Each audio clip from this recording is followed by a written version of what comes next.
ناظرین، وزیراعظم شہباز شریف کی زیر صدارت قومی سلامتی کمیٹی کا اجلاس ہوا، جس میں خاص اعلامیہ جاری کیا گیا۔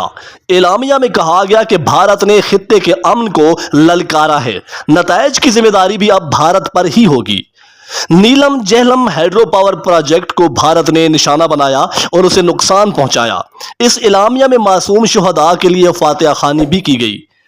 بھارت کی بزدلانہ کارروائی پر غور کیا گیا۔ مظفر آباد، کوٹلی، سیالکوٹ، احمد پور پر حملہ کیا گیا، جس میں معصوم لوگوں اور بچوں اور عبادت گاہوں کو نشانہ بنایا گیا، اور بھارت نے بہت زیادہ تنگ نظری کا مظاہرہ کیا۔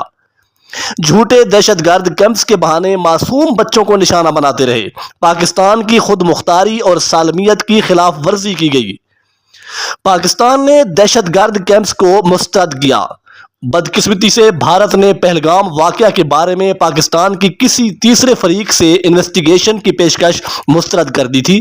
ناظرین، بھارت کو اپنے رافیل طیارے پر اتنا گھمنڈ تھا کہ انڈیا نے کہا کہ جب 2019 میں ابھینندن والا شکست زدہ واقعہ پیش آیا تو اگر انڈیا کے پاس اس وقت رافیل ہوتا تو ابھینندن والا واقعہ پیش نہ آتا، بلکہ بھارت پاکستان کو شکست دیتا۔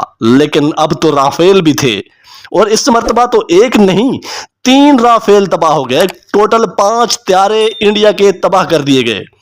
اب پاکستان آرمی کو اس اعلامیہ میں فلی اختیارات حکومت پاکستان نے دے دیا، تو اب ممکنہ طور پر پاکستان کیا جواب دے سکتا ہے؟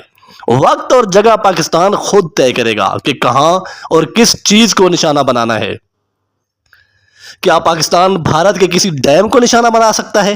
ناظرین، یہ جو پاکستان نے انڈیا کے طیارے مار گرائے ہیں یا پوسٹیں یا ان کی پوری بریگیڈ تباہ کر دی ہے، یہ پاکستان نے صرف معصوم جانوں کا بدلہ لیا ہے، جو پاکستان نے بڑی آسانی سے اپنے گھر سے بیٹھ کر انڈیا کو نقصان پہنچایا۔